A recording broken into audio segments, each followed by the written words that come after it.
मुंबई महापालिका मुख्यालयातल्या स्थायी समिती सभागृहामध्ये एका नगरसेविकेच्या पर्समधून 20,000 रुपयांची रोख रक्कम लंपास करण्यात आली.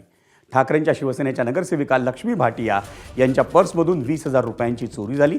नगरसेविका भाटिया यांनी या चोरीसंदर्भात महापौर रितू तावडे, विरोधी पक्षनेता किशोरी पेडणेकर आणि स्थायी समिती अध्यक्ष प्रभाकर शिंदे यांच्याकडे तक्रारही केली आहे. पण स्थायी समिती सभागृहामध्ये सीसीटीव्ही कॅमेरा नसल्यानं नगरसेविका लक्ष्मी भाटिया यांच्या पर्समधून रोख रकमेची चोरी कोणी केली याचा शोध लावणं कठीण झालंय.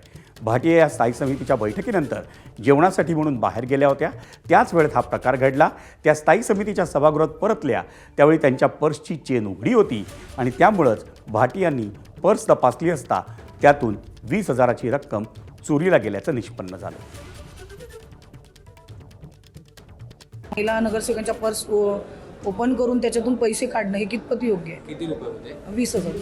बरं तुम्ही बाकी अजून पण कॅश त्याच्यामध्ये होती, पण 20,000चं जे पूर्ण पॅकेट ते बंडल तेवढं काढून घेण्यात आलं आणि माझी पर्स आल्यानंतर पूर्ण ओपन करून ठेवलेली होती. सगळे चार्जर्स वगैरे त्याच्यातले बाहेर पडलेले होते आणि माझी सहकारी नगरसेविका आहे जी माझ्याबरोबर स्टँडिंगला असते, तिला देखील प्रकार मी दाखवला.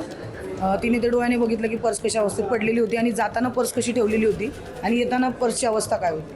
महानगरपालिकेत नगरसेवकांच्याच जर पर्स सेफ नाही आहेत तर कसं होणार आहे, मला प्रश्न पडलेला आहे. इथे महानगरपालिकेच्या अर्थकारणावर शिक्कामोर्तब होतो किंवा तिथे बजेट सँक्शन होतं, अशा सभागृहामध्ये जर चोरी व्हायला लागली तर ती महानगरपालिका प्रशासनाच्या दृष्टीने नामुष्कीची गोष्ट आहे. अशा घटना घडता कामा नाहीत.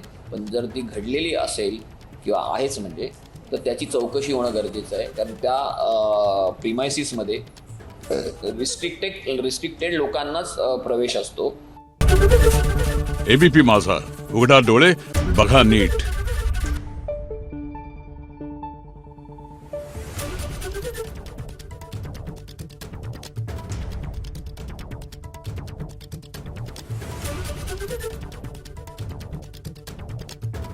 Thank you.